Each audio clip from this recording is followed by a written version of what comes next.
Bueno, buenos días, compañeros, ¿cómo están?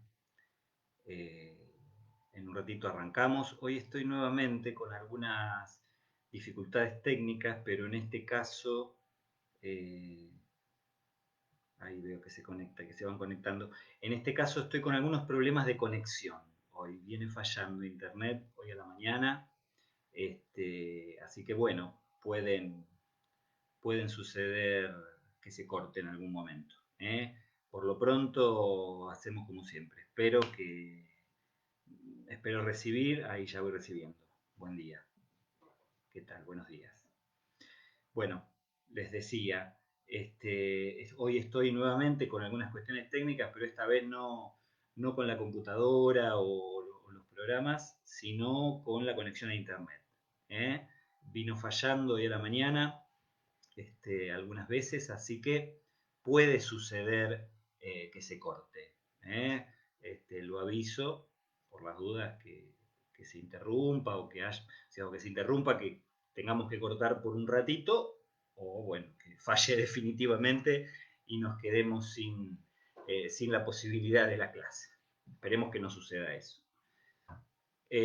Hoy, bueno, vamos a avanzar un poquito. Yo tenía pensado, vengo ahí dándole vueltas, vieron que creo que les dije la vez pasada, de poder dar pie a más preguntas. La vez pasada además se armó un debate que les digo que me quedé con una sensación ambigua en relación a ese debate, porque lo cierto es que a mí me interesa muchísimo, ¿no? Bueno, lo que creo que les decía también la vez pasada, una materia que trata de historia no puede perder de vista lo actual, pero al mismo tiempo, bueno, las condiciones digo, a mí me interesa, pero las condiciones en las que se da el debate me dejó también una sensación agridulce, porque la sensación es que por escrito no se puede participar demasiado de esas instancias, así que, bueno, no sé, me quedé con una sensación de que había sido una sensación mía, no digo que haya sucedido así, pero eh, con cierto temor de no haber sido comprendido, digamos,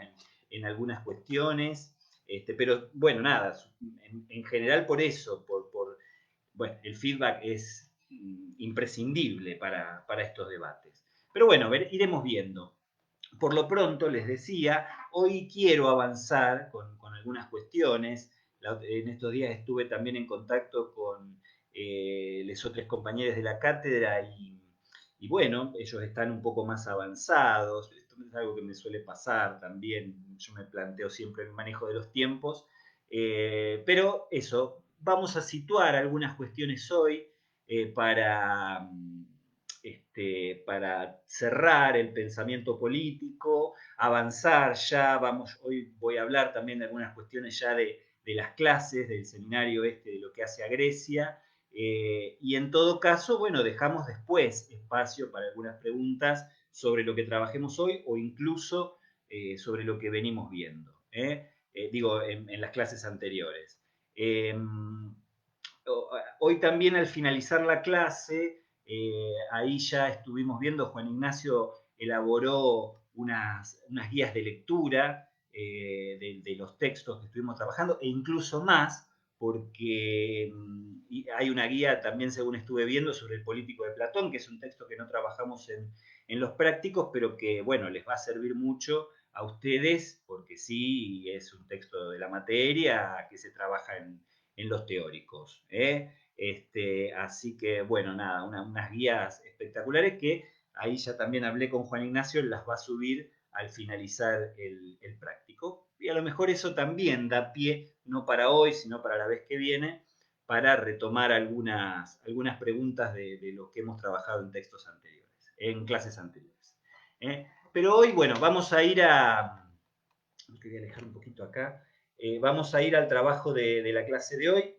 Este, Alejo para acomodo un poco para poner el texto porque me parecía interesante, siendo textos tan amplios y pudiendo avanzar en distintas direcciones, incluyendo mi tendencia a irme por las ramas, me había parecido bien lo que hicimos la vez pasada de trabajar un poco a partir de citas, ¿no? O sea, situar cuestiones concretas en el texto que permita trazar alguna dirección de trabajo y al mismo tiempo dejar bien plasmadas ciertas ideas fuertes del texto, ¿no? La vez pasada nosotros habíamos, bueno, incluso, ¿no?, con este debate habíamos avanzado en la comprensión de este concepto de las significaciones imaginarias sociales, que es, bueno, un concepto muy importante de Castoriadis y de la materia.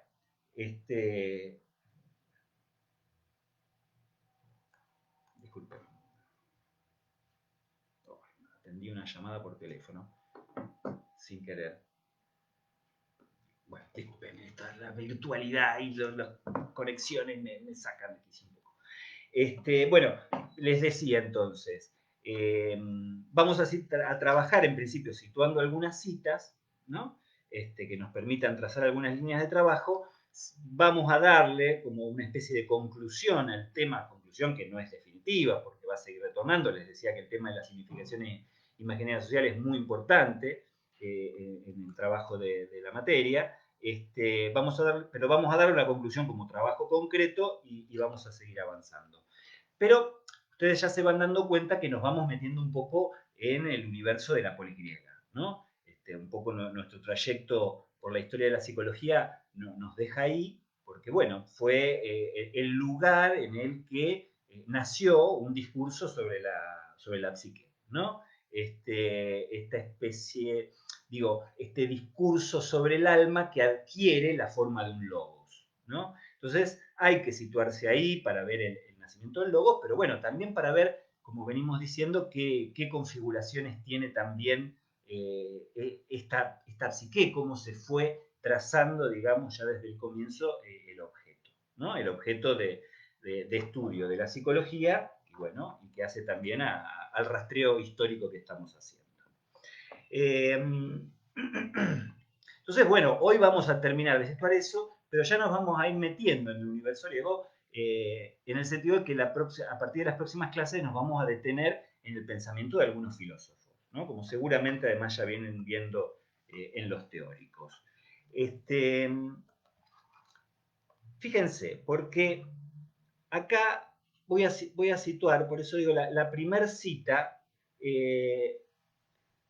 para situar, digo, lo que hace a Grecia, ¿no? El título de este seminario, en donde Castoriadis de alguna manera se propone tratar de situar la importancia, qué es lo que en última instancia hace tan importante el descubrimiento que hicieron los griegos, digamos, sobre todo los atenienses, en este momento de la historia, ¿no? En el que coinciden la aparición de la polis y la aparición de la filosofía, ¿no? Trata de situar ahí qué es lo importante de ese descubrimiento y ahí entonces nos vamos a situar. En principio esto que ustedes ya deben haber trabajado en filosofía y que un poco vamos a ver en esta cita, que es la aparición conjunta, ¿no?, de la filosofía y la política, ¿no? O sea, pero con una juntura ahí que hace a una cuestión que no es accidental, ¿no? No es que justo nacieron, no, hay una relación estructural entre ambas cuestiones que es la que Castoriadis trata de determinar, ¿no? Entonces, bueno, la primera cita que tengo para leerles es muy breve y está en la página 323 del texto, estamos en el pensamiento político, ¿no? Y dice esta idea. Bueno, la pregunta por qué nuestra tradición es verdadera y buena, por qué el poder del gran rey es sagrado, no solo no surge en una sociedad arcaica y tradicional, no puede surgir en ella, no tiene sentido en ella. Grecia, acá está la cita concreta, hace existir, crea ex nihilo esta pregunta. La imagen, representación socialmente establecida del mundo no es el mundo, ¿no? Acá, bueno, es una cita que incluso en su brevedad encierra cuestiones muy importantes. Primero porque aparece la cuestión de la creación, ¿no? Esto que hemos visto al trabajar la antropogenia y autocreación justamente, pero esto que sitúa Castoriadis como la característica fundamental de la subjetividad humana, que es la posibilidad de autocrearse, ¿no? De crear la misma subjetividad. Entonces, hay creación, ¿no?, en primer lugar, de una pregunta y no tanto de la respuesta a esa pregunta como de la dirección que toma, que es esta separación entre el mundo y la representación o imagen del mundo, ¿no? Esa diferenciación, ¿no? Que aparece o que Castoriadis subraya como que aparece como creación, es una de las características fundamentales del descubrimiento griego y lógicamente va en el sentido de subrayar esto de las significaciones imaginarias sociales, ¿no? Si ustedes ven, esa división es crucial, es tomar una distancia respecto de lo que aparece, tomar una distancia respecto de lo que rodea al sujeto, ¿no? Para poder establecer, uno casi diría como una especie de pantalla entre una cosa y otra, esta idea de la representación del mundo. Dividir, separar entre mundo y representación, lo digo así un poco para abreviar, esa división es lo que permite no solo posicionarse frente a lo que existe, sino además confeccionar herramientas para abordarlo, ¿no? Como si uno dijera, abordar el mundo tal como es, vuelve a la posibilidad de intervenir sobre él mucho más complicada. Entonces hay que establecer esa diferenciación, o al menos Castoriadis lo que subraya es que establecer esa diferenciación es lo que hace posible intervenir sobre el mundo. Pero a la vez es una cuestión, digo, no es solamente una cuestión práctica, vamos a decirlo así, no es solamente una cuestión que tiene que ver con la posibilidad de intervenir, es también una cuestión que hace, diríamos, a aspectos estructurales de la subjetividad humana, ¿no? Ahí está, digo, esta idea, bueno, antes subrayaba la creación, pero hay que subrayar otra cosa, pero acá está esta idea de el lugar estructural que ocupan las significaciones imaginarias sociales. Esperen que busco la otra cita, que está por aquí, eh, que ya la mencionaba la vez pasada, pero que tiene que ver, uno diría, con el agujero existencial, ¿no? Que concierne, digamos, a la subjetividad humana. Esta idea con la que uno ya, o al menos insisto en esto de que ustedes más o menos ya están familiarizados, ¿no? Porque es una idea de raigambre psicoanalítica, esto de que no hay manera de que la subjetividad humana cierre, ¿no? Lo veíamos a propósito de la diferencia entre instinto y pulsión, ¿no? La clausura, ¿no? Que hace al mundo animal no es posible en el mundo humano, ¿no? Ahí está esta idea de pulsión, esto de que no hay un objeto definido para la pulsión, lo que, bueno, a nivel de la sexualidad, pero uno sabe el lugar de importancia que ocupa la sexualidad para el ser humano según el psicoanálisis, ¿no? A nivel de la sexualidad, pero al mismo tiempo a nivel de la subjetividad humana. Castoriadis tiene una expresión por ahí en algún lado de esto de que no hay agujero para esa cerradura. Mejor dicho, no hay llave para esa cerradura. Justamente hay un agujero ahí, que es el que hace emerger, ¿no? Precisamente esta idea del mundo como representación. Todo el tiempo me viene Schopenhauer a la cabeza, ¿no? Pero bueno, acá estamos en otro registro. Schopenhauer, porque ustedes saben que hay un libro que se llama El mundo como voluntad y representación. Pero acá estamos en otro registro. La vez pasada había llegado a leerles esta cita, ¿no? Que está en la página 325.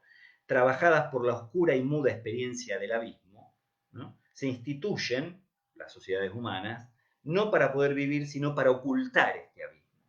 El abismo externo e interno a la sociedad. El abismo acá nombra precisamente ese agujero del que les hablo, ¿no? Del que habla el psicoanálisis en última instancia, que es fundamental a la subjetividad humana. Ellas no lo reconocen, sigue Castoriadis, más que para taparlo mejor. Establecen en el centro de su institución un magma de significaciones imaginarias sociales que dan cuenta del mundo, pero en verdad constituyen el mundo. Esto acá, por eso digo, ahí se ve este lugar estructural que ocupan las significaciones imaginarias sociales, porque es como si uno dijera que la única manera de abordar ese agujero es tratando de bordearlo con una clase con alguna construcción, digamos, que aporte algo de sentido, ¿no? Pero para poder llegar a esa instancia, primero hay que notar que existe ese agujero, ¿no? Como si uno dijera, Castoriadis insiste sobre esto, no se llega así nomás a la idea, ¿no?, de que existe ese agujero en la subjetividad humana, ¿no? Y un poco entonces Castoriadis lo que hace es tratar de dibujar cómo el descubrimiento griego consiste precisamente en descubrir la existencia de esa falta, de ese agujero, de ese abismo, de ese sinsentido, ¿no? Justamente en la página 326, ¿no?, para continuar con la cita,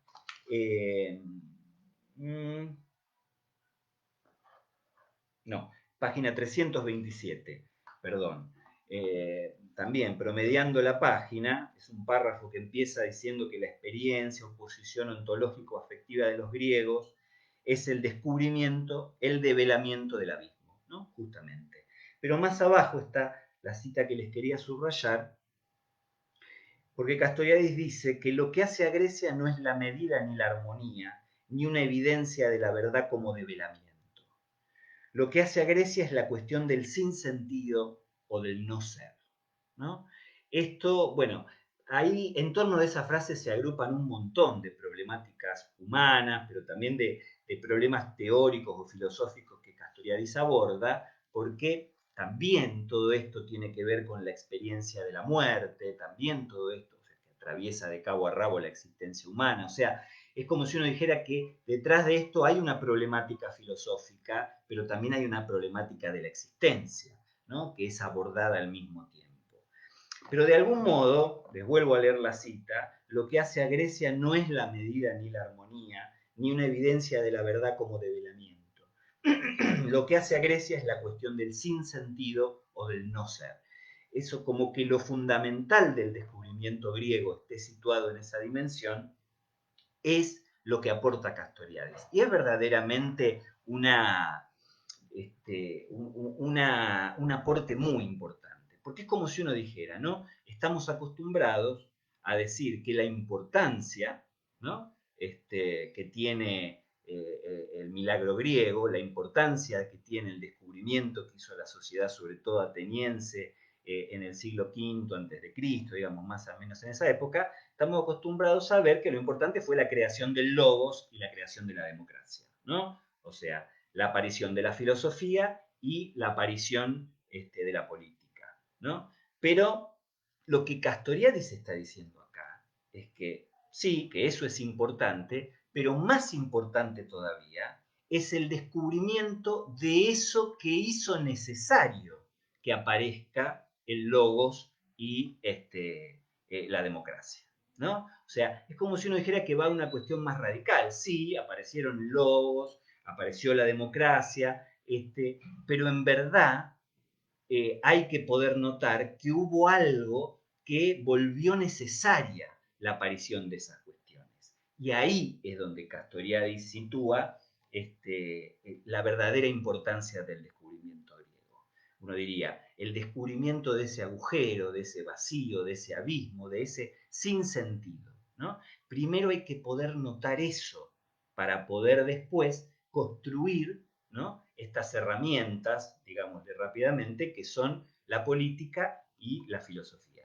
Herramientas que tienen que ver con un montón de cosas, pero que sobre todo tienen que ver con tratar de abordar ese agujero de la existencia, ¿no? Acá, digo, hay un punto que me parece verdaderamente muy importante. Espero que se entienda, trato de hacerlo lo más comprensible posible sin la herramienta del diálogo con ustedes, pero bueno, en todo caso, después volvemos. Pero son de estas cuestiones que uno dice a veces que hay que subrayar, porque es más, ¿viste? A veces uno, para poder llamar la atención de la audiencia, de la clase, dice pregunta de examen, ¿no? Hay algo en esto que es muy importante. Entonces, es el descubrimiento del logos y es el descubrimiento de la democracia, pero sobre todo, dice Castoriadis, es el descubrimiento de ese abismo, de ese sinsentido, de ese agujero de la subjetividad humana que volvió necesarias estas herramientas. Si ustedes quieren, pensaba mientras les decía, estoy hablando de logos y de democracia, bueno, los dos grandes descubrimientos de la subjetividad griega, pero con Castoriadis uno incluso se podría parar un par de pasos antes y decir las significaciones imaginarias sociales son esas herramientas, ¿no? Pero, bueno, nada, avancemos en los dos caminos, significaciones y logos y democracia. Bueno, menciono las significaciones porque cumplen justamente esa función, ¿no? Ir a ese agujero. Vamos con otra cita para seguir avanzando. Ahora sí, página 326.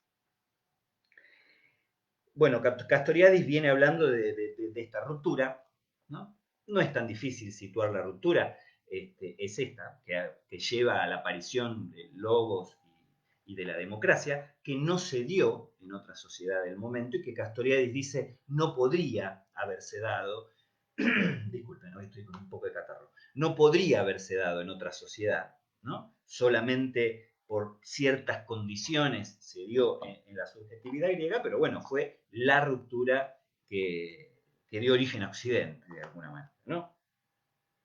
Entonces dice, en la página 326, en el párrafo que comienza diciendo la ruptura ocurre en Grecia, ¿no? Más abajo dice, no es más que en Grecia, donde el trabajo de esta ruptura está indisociablemente vinculado con y llevado por un movimiento político, donde la interrogación no permanece simple interrogación, sino que se vuelve posición interrogante. Ahí hay una cuestión, bueno, importantísima también, ¿no? No es solo, fíjense, acá había algo que nosotros veíamos cuando trabajamos lo de Antígona, ¿no? Decíamos que lo importante de la filosofía y de la política, del logos y de la democracia, es esto de establecer la pregunta antes que la respuesta. O sea, en ambos casos, en la filosofía y en la política, se trata de un privilegio de las preguntas por sobre las respuestas, ¿no? O sea, las respuestas son lo más relativo. La historia, cuando uno despliega históricamente, la filosofía, por ejemplo, o la política, uno va encontrando distintas respuestas que se le fueron dando a los problemas inherentes a cada uno de esos campos. Pero precisamente esas respuestas son los que más van cambiando, más van mudando, de pensador a pensador, de sociedad a sociedad, etcétera, etcétera. Lo que queda, ¿no?, como permanente es la pregunta, ¿no? Esa pregunta que en el caso de la filosofía concierne a la verdad, ¿no?, ¿qué es la verdad? Y en el caso de la política concierne a la ley, ¿no? Esto de, ya no qué es la ley, sino qué ley es justa y qué ley no es justa, ¿no? Acá podríamos seguir hablando de la intervención y la expropiación, pero no voy a ceder a esa tentación y voy a seguir avanzando, después lo retomamos.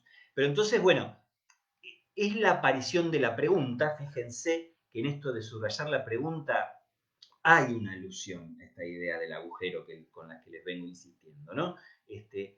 Porque precisamente la respuesta sería lo que taparía el agujero, pero en cambio la pregunta es lo que hace evidente el agujero. Entonces, hay en esto de la pregunta una alusión a eso. Pero lo que agrega Castoriadis acá es esta idea de la posición interrogante, que es también dar un paso más allá de la pregunta. Esto de posicionarse en la pregunta, de establecer la pregunta como una posición frente al mundo, ¿no? Recuerden de dónde venimos, lo que decíamos hace un rato, establecer esta distancia entre el mundo y su imagen, o entre el mundo y su representación, eso es resultado de introducir una pregunta sobre el mundo. Si uno lo toma como viene, ¿no? Ya está, no tiene nada que preguntarse, ¿no? Esto es importante, recuerdo algo que trabaja Castoriadis en este texto, pero que en verdad está en una de las clases que no tomamos acá, que es lo que tiene que ver con la actitud griega frente a la muerte, ¿no? ¿Recuerdan lo que nosotros dijimos del destino? Todas estas cuestiones que hacen a los modos en los que la subjetividad humana aborda esta cuestión fundamental de la existencia, que es el hecho de que nos vamos a morir, ¿no? Veníamos esto de las significaciones del destino y todo eso, pero abordando estas cuestiones de por qué, digamos, qué rasgos tiene la subjetividad griega como para que aparezca ahí y no en otro lado, la filosofía y la política, o sea, la pregunta por estas cuestiones humanas, Castoriadis subraya la actitud particular que tienen los griegos frente a la muerte. Es un tema un poco largo de desarrollar, no quiero abordarlo en detalle, más allá de que me resulta verdaderamente muy interesante. Digo, estas cuestiones hacen a la historia de los discursos y las disciplinas de la misma manera que hacen a los problemas que tenemos en la existencia, ¿no? Sería muy interesante desarrollarlo, pero lo voy a decir brevemente. Voy a decir, la subjetividad occidental está atravesada por esta idea, por ejemplo, de la vida después de la muerte, ¿no? Esto, si uno piensa en el cristianismo, justamente, está esta idea de que la verdadera vida comienza después de morir, ¿no? Esto de, bueno, estamos acá en la tierra, hay una resonancia platónica en todo esto que no se puede negar, pero estamos acá en esta tierra, en el pecado, con una existencia, pero en el momento en el que muramos vamos a acceder al más allá y a una vida plena al lado de Dios. Menciono el cristianismo como podría mencionar, qué sé yo, esta idea de no vayamos a Oriente, pero pensaba por algunas películas que vi en estos días, esta idea de que el guerrero vikingo ansía morir, ¿no? Para poder entrar al Valhalla, por ejemplo, ¿no? O sea, estas ideas de que la vida, la verdadera vida comienza después de la muerte, es algo con lo que estamos familiarizados. Para los griegos esto no era así. ¿En qué sentido? Castoriadis menciona un fragmento de la Odisea, en verdad él insiste sobre la importancia que tiene Homero para los griegos, en el sentido que no era un autor más, era lo que se estudiaba en la escuela o lo que en ese momento cumplía las funciones de escuela, o sea, era el autor griego, que esto lo señala en algún momento, la sociedad griega no tenía profeta sino poeta, ¿no? Esto, la importancia de Homero. Pero ustedes deben conocer la historia de Aquiles, ¿no? Este guerrero bueno, que hizo un montón de proezas, que es el personaje más importante de la Ilíada, pero también de la guerra de Troya, esta especie de guerrero sobrehumano, ¿no? Era prácticamente invulnerable. Y lo que subraya Castoriadis al retomar este fragmento de la Odisea que les voy a mencionar ahora, es esto de que a Aquiles, cuando era joven, o estaba en la adolescencia, le dieron a elegir, o sea, le ofrecieron una serie de opciones para que él elija. O una vida larga y anónima, ¿no? En la que nadie lo conozca, o una vida breve, pero heroica y lleno de gloria, ¿no? Esa es la idea, ¿no? Entonces, vos, Aquiles, ¿qué preferís? ¿Vivir una vida larga, fructífera, pero en la intrascendencia absoluta, o ser reconocido, ser alabado, ser loado como héroe, pero ¿no? Con una vida breve?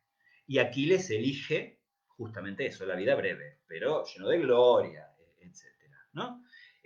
La cuestión es que en este fragmento de la Odisea, que si ustedes saben, lo que cuenta la Odisea es el regreso de Ulises, otro de los héroes de la guerra de Troya, a su tierra natal, ¿no? Y que va pasando por distintos lugares, en un momento pasa por el Hades, que es donde están, o sea, el reino de los muertos, y se lo encuentran a Aquiles.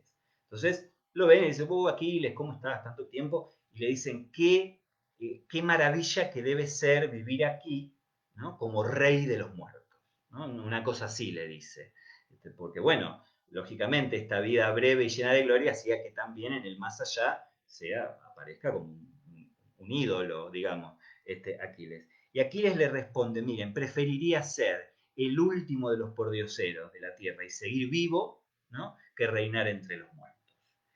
Esta idea, ¿no? Esta idea que transmite Aquiles es la idea fundamental según Castoriadis, respecto de la muerte en la sociedad ateniense. O sea, que después de muertos, ¿no? No queda nada, no queda nada. Que es desesperante pensarlo así, pero al mismo tiempo que es desesperante, es posibilitante. Porque es como si uno dijera, Castoriadis de hecho lo dice acá, pero acá resuenan muchas cuestiones que hacen también a la clínica psicoanalítica, ¿no? Y a la postura del psicoanálisis en relación a la muerte, ¿no? Que es como si dijera, bueno, como ya sabemos que en algún momento nos morimos y que después de eso no hay nada, pues entonces las cosas hay que hacerlas en vida, ¿no? Como dice el dicho. Y ahí está también, ¿no? Como esa postura de los griegos frente a la muerte, ¿no? Frente a la realidad innegable, recuerden las esperanzas ciegas, ¿no? Frente a la realidad innegable de la muerte, es poder aprovechar el tiempo en el que se vive, ¿no? Entonces, hay algo ahí justamente de que sitúa, ¿no? El hacer y las múltiples posibilidades del hacer frente a esa cuestión amarga de la existencia que es la muerte, ¿no? Bueno, di un poco todo este rodeo para pensar esta idea de la posición interrogante que implica introducir esta pregunta sobre el mundo, ¿no? Hay algo en esta actitud de la muerte, ¿no? Que uno puede asociar a ese abismo, a ese sinsentido, a ese agujero, ¿no? Que al asumirlo como pregunta, ¿no? Bueno, permite construir o crear toda una serie de cuestiones sobre eso. Pero entonces, para volver más concretamente sobre el texto, esta idea de la posición interrogante me parece que se puede también, esperen que busco, complementar con otra cita que extraemos, digamos, de este texto de Castoriadis, que está en la página 333, y que yo había llegado a mencionar la vez pasada, que es esto, es este pasaje en el que Castoriadis subraya, ¿no? Recuerden, hablamos de esto de la posición interrogante, ¿no? Como una de las cuestiones fundamentales del espíritu griego, pero a la vez lo que oficia como causa, diríamos, ¿no? Esto de subrayar la existencia de la pregunta como causa, ¿no? De la filosofía y la política, o del logos y la democracia. En la página 333, entonces les decía, Castoriadis dice esto, ¿no? El párrafo empieza diciendo la anterioridad cronológica y sigue, pero toma un poco lo de la segunda mitad, digamos, del párrafo. Dice Castoriadis, antes de los filósofos, el demos hace filosofía en acto, ¿no? Que esta idea me parece fenomenal, lo de la filosofía en acto, ¿no? Posición interrogante, filosofía en acto. No en el sentido general de que todo el pueblo, respondiendo a la pregunta de la significación del mundo, hace filosofía, sino oponiéndose en y por sus actos, que no van ni pueden ir sin discurso y discusión, argumentación y reflexión, a la idea de una ley dada de una vez por todas y sacrosanta simplemente por ser dada. Planteando pues la interrogación a la vez sobre el contenido y la fuente de la ley, y queriendo responder a esto definiéndose a sí mismo como esta fuente, asiento del poder efectivo, de la capacidad legislativa y del ejercicio de la justicia. Es una cita bellísima, es un poco larga, hay que leerla más que escucharla. Pero está esta idea, ¿no? Primero, de hacer filosofía en acto, no solamente poniéndose a reflexionar, no asocia mucho la filosofía con eso, reflexionar sobre el ser, no, sino en la praxis cotidiana, o sea, en los actos cotidianos, ¿no? O sea, oponiéndose en y por estos actos, esta praxis cotidiana, pero a la vez acompañando con la discusión, la argumentación, la reflexión, ¿no? A la idea de que la ley es justa simplemente por el hecho de ser dada, ¿no? Por el hecho de estar ahí, precisamente, ¿no? De aparecer como una realidad evidente. Esto es hacer filosofía en acto, cuestionar con los actos cotidianos, pero también con la reflexión, con la discusión, ¿no? Y con todos estos elementos, con la argumentación, ¿no? Que es algo de lo que pareciera que cada vez nos vamos olvidando más, ¿no? Cuestionar lo dado, ¿no? Cuestionar lo que aparece ahí como evidente y ya ahí. O sea, que ustedes fíjense que con esto de cuestionar lo dado, a lo que estamos dando sobre todo importancia es a esto que Castoriadis llama autonomía, que es precisamente, ¿se acuerdan? El darse a sí mismo la ley, pero que en verdad es posible a partir de cuestionar la ley existente. Entonces, de alguna manera, hacer filosofía en acto o esto de privilegiar la posición interrogante, ¿no? Es lo que tiene que ver con el ejercicio de la autonomía, ¿no? El ejercicio de la autonomía que es, insisto, el ejercicio de cuestionar lo que existe por el hecho de existir, ¿no? Lo que aparece como dado, o sea, el mundo que nos rodea. Eso es filosofía en acto y es política. Recuerden, ¿no? Que acá yo les leía la vez pasada esta definición muy amplia que da Castoriadis de la política, que es la actividad, ¿no?, que apunta a la institución de la sociedad en cuanto tal. Estamos hablando de lo mismo, de la posición interrogante, de hacer filosofía en acto, de cuestionar lo dado, ¿no? Eso es lo que Castoriadis entiende por política. Y ahí está esta idea de el pensamiento político. No tanto en lo que implica pensar la política, sino que no hay pensamiento sin política. Esto, si quieren, lo podemos discutir, ¿no? Pero Castoriadis dice que estar en sociedad, ¿no?, implica que el pensamiento, lo digo en sentido fuerte, no digo las construcciones teóricas de los filósofos, el pensamiento como representación, como actividad reflexiva, etcétera, etcétera, ¿no?, eso está atravesado por lo político, o sea, está atravesado por la institución de la sociedad y no hay manera de salir de eso. Por lo tanto, lo más conveniente es reconocerlo y empezar a operar desde ahí, para tomar distancia de lo instituido y no quedar atravesado por eso. Entonces, eso es el pensamiento político y eso es esto de lo que hace a Grecia, ¿no?, como se llama el seminario. Esto es lo importante de este descubrimiento. No tanto las respuestas como las preguntas, el privilegio de la posición interrogante y sobre todo el descubrimiento de ese no ser, de ese sinsentido, de ese agujero, de ese abismo, que es lo que oficia como causa a la creación de la política y la filosofía. Y en este sentido, y un poco para cerrar la clase de hoy y ya retomar la vez que viene trabajando sobre el pensamiento filosófico, en este sentido es que Castoriadis subraya cómo la sociedad griega, pero podríamos decir al mismo tiempo cómo a partir de ese momento la política y la filosofía, ¿no?, como cuestiones entrelazadas, se ven atravesadas por una serie de tensiones, ¿no? Acá yo ya me estoy metiendo, con esto que les digo, en el comienzo de la primera de las clases del seminario que tenemos que trabajar, que es la del 23 de febrero de 1983, ¿no? Y que ya, con situar esto, ya doy por terminada la clase de hoy.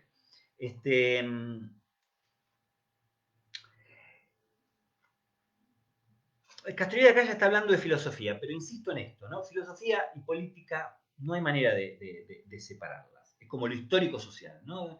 Tienen una relación estructural entre sí. Entonces lo que dice es que la aparición de la filosofía, la aparición de la política en la sociedad griega, pero a partir de ahí para la subjetividad occidental, está atravesada por una serie de tensiones que Castoriadis sitúa bien concretamente, ¿no? Ustedes van a ver que Castoriadis habla de lucha, de combate. Yo prefiero pensar esta idea de la tensión, como para dar cuenta de algo que sí está enfrentado, no cuaja, no cierra, pero al mismo tiempo tiene, o sea, está unido una cosa a la otra, no deja de haber, no sé si una relación de complementariedad, no, digo, tendría que pensar la palabra para definir esa relación, pero bueno, esta idea de tensión da eso, algo que está junto y separado al mismo tiempo, ¿no? La lucha tiene más esta idea de dos opuestos inconciliables, que no es lo que Castoriadis trata de establecer con esta serie de oposiciones, ¿no? Vieron que es una manera que tiene Castoriadis de trabajar con las oposiciones, porque individuo, sociedad, psique y sociedad, ¿no?, opuestos necesarios que se necesitan entre sí, está toda esta idea que también hereda del psicoanálisis, ¿no? El psicoanálisis tiene esta manera de trabajar con las oposiciones. Nunca hay oposición absoluta entre dos opuestos, valga la redundancia, ¿no? Siempre hay una cosa de tensión, ¿no? Entre el amor y el odio, entre el adentro y el afuera. todas las oposiciones están atravesadas por esa tensión, según cómo las piensa el psicoanálisis. Fíjense, nosotros decíamos antes, vamos a situar esas tensiones tal como las sitúa Castoriadis al comienzo de esta clase y las vamos a retomar, lógicamente, las próximas veces, ¿no? Pero son tres ahí, para que se vea, tres tensiones, tres pares de opuestos, pero que los opuestos que se atraen, como en el amor. Nosotros ya vimos esta idea, ¿no? De que lo que descubrieron los griegos, leíamos hace un rato, tiene que ver con esto de el mundo como representación no es el mundo, ¿no? Ahí hay una diferencia. Una diferencia que es una tensión, ¿no? Y que Castoriadis la pone acá diciendo la tensión entre lo que es y lo que aparece, ¿no? Entre el ser y el aparecer, que ahí tenemos una de las diferencias fundamentales. Situémoslo concretamente en la filosofía, no voy a decir filosofía política, ¿no? Pero situemos en la filosofía esta idea de entre lo que es y lo que aparece. Recuerden a Platón, pero a partir de ahí un montón más. Ahí hay una tensión fundamental, ¿no? Entre el ser y el aparecer. ¿Dónde está la verdad? Si ustedes quieren, pensémoslo así. ¿Dónde está la verdad? ¿En el ser? ¿En el aparecer? ¿No? Bueno, las respuestas son múltiples, pero ahí tenemos uno de los elementos de la tensión, de estas tensiones, la tensión entre el ser y el aparecer. La otra es entre, a ver, esperen, entre opinión y verdad, ¿no? Ahí está la otra, también podemos traerlo a Platón para tratar de situar, y finalmente entre naturaleza y ley, ¿no? Acá yo voy a insistir sobre esta cuestión de las traducciones, porque la diferencia entre naturaleza y ley, en griego, Castoriadis cita los términos, es physis y nomos. El nomos, ténganlo siempre presente, porque uno con la ley va a la Constitución, al Código Civil, a los reglamentos, no. El nomos es la institución de la sociedad. Es la institución que una sociedad se da a sí misma, ¿no? Entonces, naturaleza y ley sería también entre el estado salvaje, diría Rousseau, digamos, ¿no? El estado presocial, ¿no? Entre naturaleza como eso y la ley, ¿no? Como instituido. Esto pensémoslo también cuando, por ejemplo, cómo se hace sentir esta tensión entre physis y nomos en lo psicosomático, ¿no? Voy a algo totalmente alejado, ya lo retomaremos, pero pensemos esa tensión entre el mundo en su estado natural y el mundo humano en el sentido de lo instituido. Pero pensemos también en esta idea de lo psicosomático. ¿Cómo pensar los males que afectan la subjetividad humana? ¿No? ¿Obedecen a una cuestión natural o obedecen a una cuestión instituida? Ahí hay algo de esa tensión que me resulta interesante situarlo ahí, por ejemplo, en lo psicosomático, para ver cómo resuena en cuestiones que por ahí nos pueden ser más inmediatas también, ¿no? Bueno, entre esas tensiones se desarrolla, según Castoriadis, toda la filosofía de la antigüedad, pero de alguna manera podríamos también seguir hasta, no sé si hasta el presente, pero bueno, seguir a partir de ahí la historia de la filosofía, un trecho bastante largo, y al mismo tiempo, insisto, ¿no? Esto político, pero político también en el sentido que le da Castoriadis, ¿no? En el sentido de nuestras experiencias cotidianas, ¿no? Bueno, ya llevamos 42 minutos casi, situando esto, ya damos cerrada la clase, la próxima vamos a empezar con los filósofos ya, ¿no? Un poco con los presocráticos, partiendo de estas tensiones, pero vamos a trabajar un poco del pensamiento presocrático, otro poco de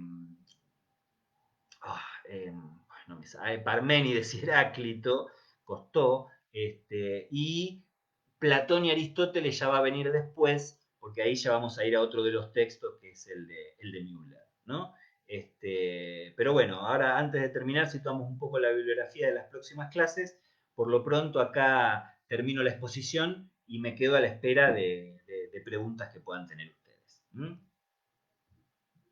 Insisto, creo, o al menos hago evidente una sensación, que a lo mejor es equivocada, pero estos temas de por sí tienen una cierta complejidad y, bueno, me preocupa que no se entienda, que en sí no sería tanto un problema, porque a veces no entender, ¿no? Como dice Lacan, no entender es causa de seguir trabajando. Cuando uno entiende, cerró y ya está, ¿no? Pero bueno, me preocupa que no poder transmitir adecuadamente como para captar estas cuestiones.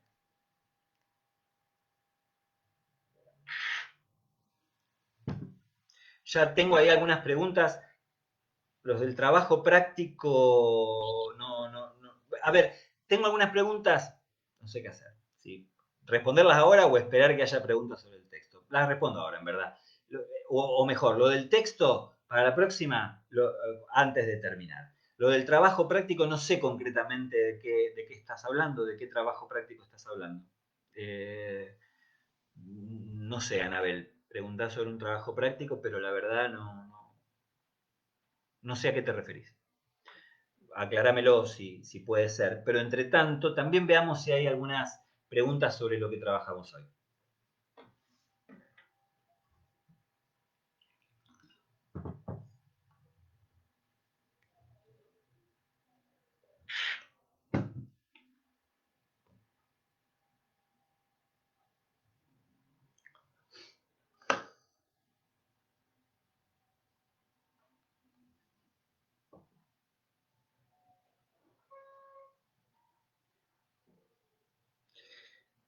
A ver, ¿se podría decir que la ideología griega parte de un dogma religioso en cierto sentido, la nada después de la muerte?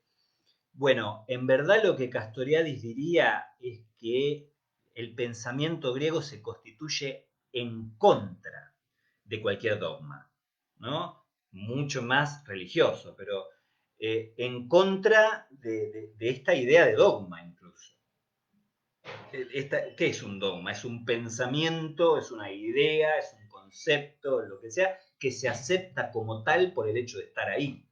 Y justamente la posición interrogante, la filosofía en acto de la que venimos hablando, la autonomía en última instancia, implica aceptar que eso no es así, ¿no? Que una cosa no es verdad por el simple hecho de ser dada y que hay que interrogarla, cuestionarla, ¿no? Cuestionarla incluso en su valor. Entonces diría este, que no, que precisamente el pensamiento griego se constituye en contra del dogma. Y religioso, bueno, precisamente la idea de dejar atrás lo religioso está detrás también de la aparición de esta posición frente al mundo, ¿no? Precisamente está alejada de la religión, no incide. Uno diría, está bien, se puede hacer un dogma religioso con esto de que no hay nada después de la muerte, si ustedes quieren. Pero esta idea de la nada después de la muerte es lo contrario al dogma, ¿no? Si ustedes quieren, no hay manera de saber qué va a pasar después, pero lo más probable es que no haya nada y por lo tanto ahí no hay un dogma. La relación entre el ser y el aparecer, si ustedes quieren, pero en principio esa idea. Sobre la religión habría bastante que decir. Castoriadis desarrolla bastante sobre las particularidades que hacen a la religión griega.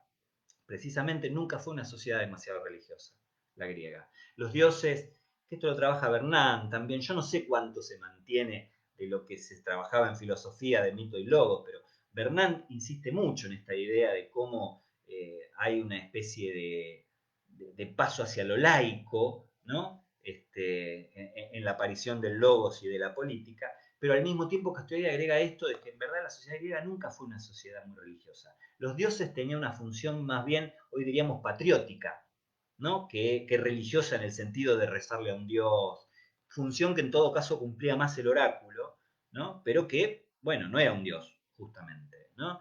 Pero hay una relación, o esto que les decía antes, el texto principal de referencia para la subjetividad griega, los textos son la Ilíada y la Odisea, que no son textos religiosos, ¿no? No es una palabra revelada de un dios, ¿no? Esto que les decía antes, cuando Catea dice, la sociedad griega no tenía profeta, sino poeta, ¿no? Homero.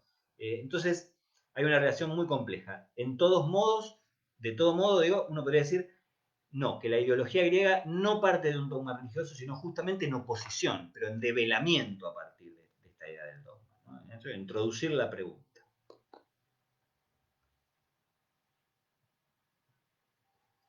Lo del trabajo para hacer, claro, a lo mejor acá que Rocío le responde a Anabel, a lo mejor fue un poco confuso lo que dije antes de la guía, pero es una guía de preguntas para la lectura. No, no, no, por ahora, porque esto puede cambiar, no tenemos programado ningún trabajo concreto ni nada de eso. En caso de que lo hagamos, lógicamente que se lo vamos a informar con tiempo. Apunto al tema que en la praxis nadie sabe qué pasa luego de morir. Asegurar un vacío o nada es en cierto sentido un dogma. Bueno, yo no coincido, Pablo. Uno puede hacer un dogma con eso. No, hay que ver qué entendemos por dogma, pero no entiende, es algo dado por verdad cierta e indiscutible, digamos. Uno puede hacer con eso un dogma. Sí, sí, con cualquier cosa puede hacer un dogma, en verdad. Lo instituido, si ustedes quieren, un dogma, o el dogma puede ser uno de los nombres de lo instituido. Pero esta idea de no saber qué pasa después de morir, ¿no? De por sí no es dogmático, pero está bien, vos decís esto de asegurar un vacío o nada. No, yo creo que no tiene que ver con el dogma eso. No, no, no. Tiene más que ver con esta idea de que justamente de que no hay manera de saber qué va a pasar después y que por lo tanto hay que hacer las cosas hoy por hoy, ¿no? Sí se puede hacer un dogma con eso. Sí, sí, eso sí.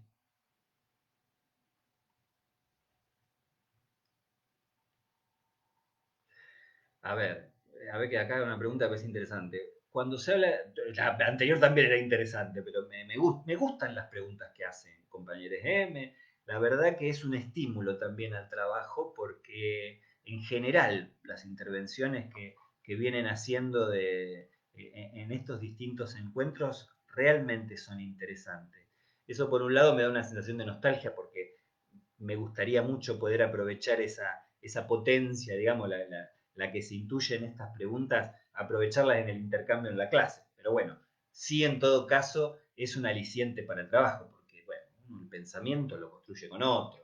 Esto es una verdad también innegable que no es dogma, ¿no? Verdad innegable y dogma habría que hacer ahí una diferencia, pero esto es así. El pensamiento no se construye en soledad y el intercambio, la oposición, la discusión ayuda a construir el pensamiento.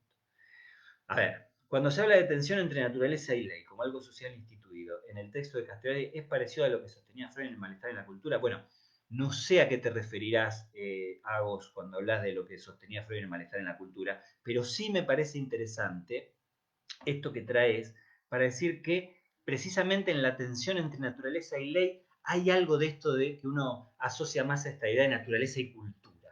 Esta palabra de la cultura me gusta para situar lo que trato de, lo que podría representar el nomos, ¿no? La cultura, lo que Freud llama la cultura, lo que podríamos llamar lo instituido, digamos, ¿no? Pero está esta idea. No sé si te referías a eso con la pregunta o si te referías a alguna cuestión más puntual que plantea Freud en ese texto. Pero me gustó esa idea de pensar el concepto de cultura aplicado a esta idea entre naturaleza y ley, porque el nomos en tanto ley se parece a esta idea de la cultura. Entonces diría, lo planteó Freud, pero en verdad es un problema de la filosofía y me viene a la mente Levi-Strauss, ¿no? Esto de la naturaleza y cultura, ¿no? Hay algo de eso. Sí, muy interesante. Dimos Bernard, me aseguran acá, bueno, menos mal, porque es un autor muy interesante para seguir trabajando. Bernard, que era amigo de Castoriadis, más allá de que pensaban bastante distinto algunas cuestiones, ¿no? Pero Bernard, Vidal Naquet, son pensadores franceses que trabajaban cuestiones similares a las que trabaja Castoriadis. Castoriadis no coincidía con ellos, pero a diferencia de otros, como Lacan, que le tira con piedras cada vez que puede, de estas otras personas habla como más respetuosamente.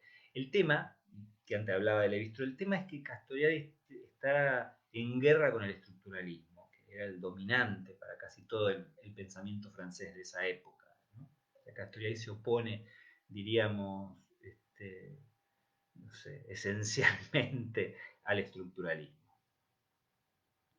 Luciana. En un momento del texto dice, la democracia es el único régimen que tiende a realizar los únicos límites realizables a la indeterminación de la sociedad, como límites internos, como autodeterminación. ¿A qué se refiere puntualmente? No la termino de entender. Bueno, a ver si la podemos situar. No sé dónde está. A lo mejor, viste que a veces para comprender hay que situarlo un poco en el contexto, de qué viene hablando Castoriadis. Cuando dice eso, ¿no? Esto de referirlo al contexto a veces sirve. Pero por lo pronto lo que se me ocurre, fíjense, un límite realizable a la indeterminación, ¿no? Ahí está esto que nos permitiría diferenciar lo que decíamos de la muerte del dogma, ¿no? Como decía el compañero antes. No sabemos qué va a pasar después de morir. Ahí está la indeterminación, ¿no? No sabemos qué va a pasar después de morir. Pero se le puede poner un límite a eso diciendo no va a pasar nada. Que no necesariamente es un dogma. Ustedes no se olviden que es necesario que lo instituido en algún momento se instale, ¿no? Para poder operar y hacer algo. Entonces, no hay un cuestionamiento ahí de mejor o peor, pero ahí donde se espera, o sea, ahí donde la verdadera vida comenzaría después de la muerte, se habilitaría a transformar la vida en una espera, ¿no? En esperar que llegue ese momento. Pero ahí donde uno parte de la idea de que después de la muerte no hay nada, bueno, entonces lo peor que se puede hacer es esperar, no se puede esperar.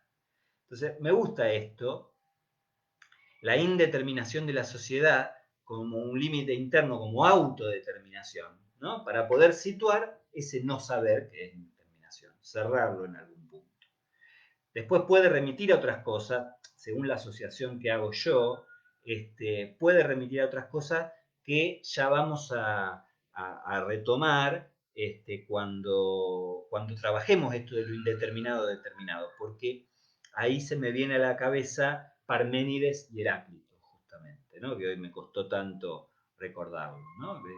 Esta idea del ser como ser determinado, ¿no? La lógica conjuntista identitaria, y el ser como determinado e indeterminado al modo de como lo plantea Heráclito, ¿no? Página 350, a ver si lo puedo situar rápidamente. No sé si fui tirando algunas ideas de lo que uno podría pensar.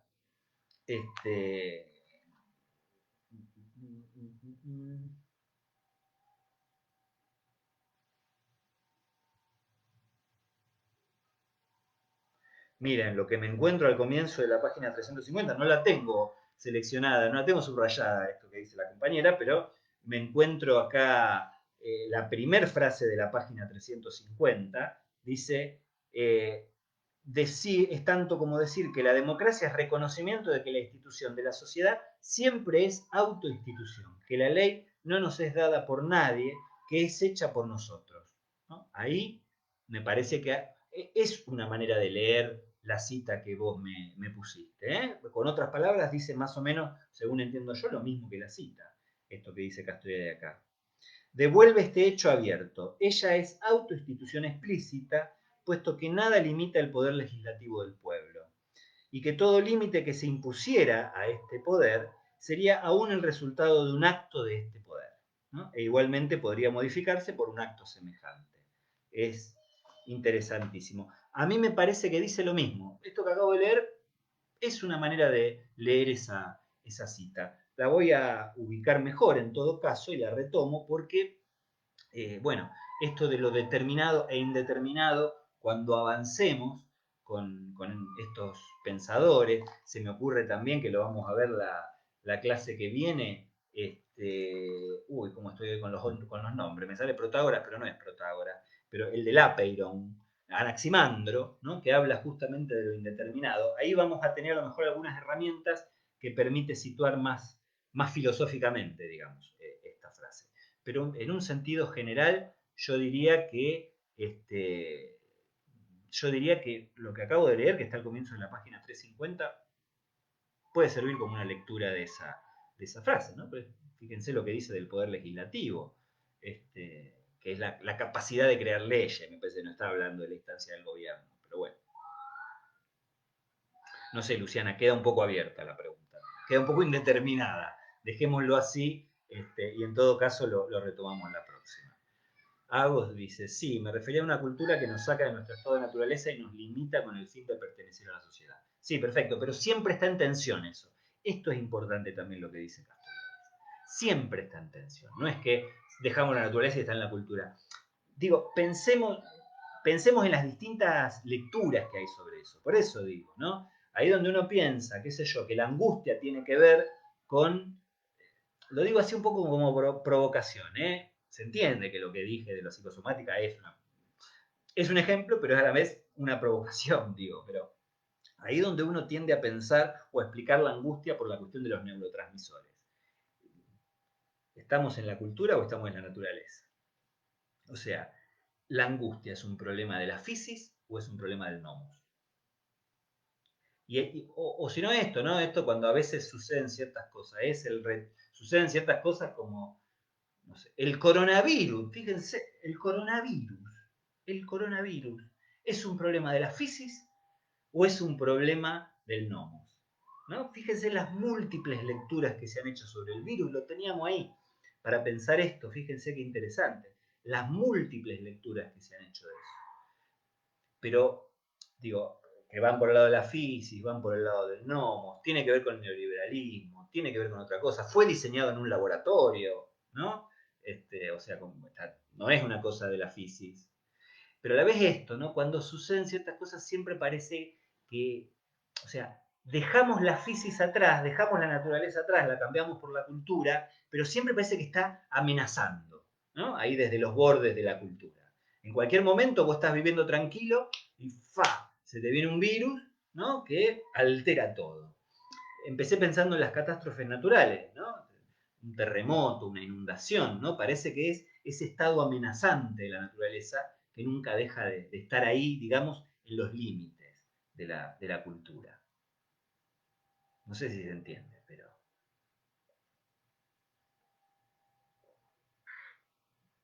O sea que cada persona, dice Anabel, puede tener su respuesta a una situación determinada y no significa que sea un dogma. Básicamente es el ejercicio de autonomía. Exactamente. Pero una salvedad con la que Castoriadis no coincidiría, que es cuando vos decís cada persona. Para Castoriadis eso sería imposible.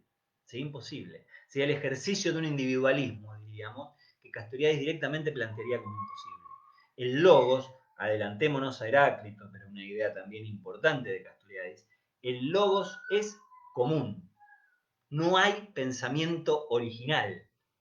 Es así, no hay pensamiento, digamos, 100% original de uno. No existe eso, dice Castoriadis.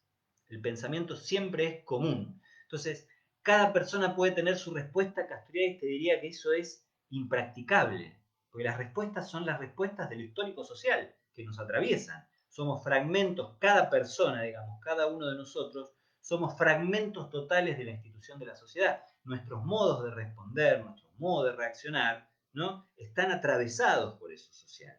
Lo que rompe, lo que puede romper eso, pero que Castoriadis dice que es imposible a nivel de lo personal, lo que puede romper eso, lo que aparece como autonomía, es cuando aparece la pregunta. Pero Castoriadis dice, no hay, lo dice así, en la institución imaginaria de la sociedad, podemos pensar en la autonomía individual, digamos, la que sucede en el análisis, lo podemos ejemplificar, pero es solo con fines teóricos, dice algo así, la autonomía individual no existe, la autonomía es social o no es, ¿no? Entonces, está muy bien lo que vos decís, Anabel, es exactamente eso, pero con esa salvedad. No hay manera de pensar algo a nivel de la persona, del individuo, diría Castoriadis, ¿no? El individuo es una producción de lo histórico-social. No hay ahí oposición. Entonces, en ese sentido, estamos atravesados por eso. No sé si se entiende. Bueno, veo que acá no veo que haya más preguntas. No sé si hay algo más. Ya llevamos una hora trabajando, no es poco por ahí. No es fácil mantener la concentración de esta manera, ¿no?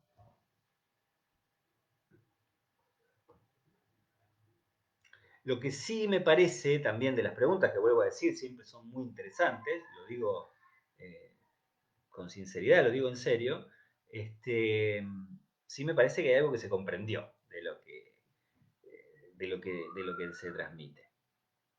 Muy claro, bueno, justamente.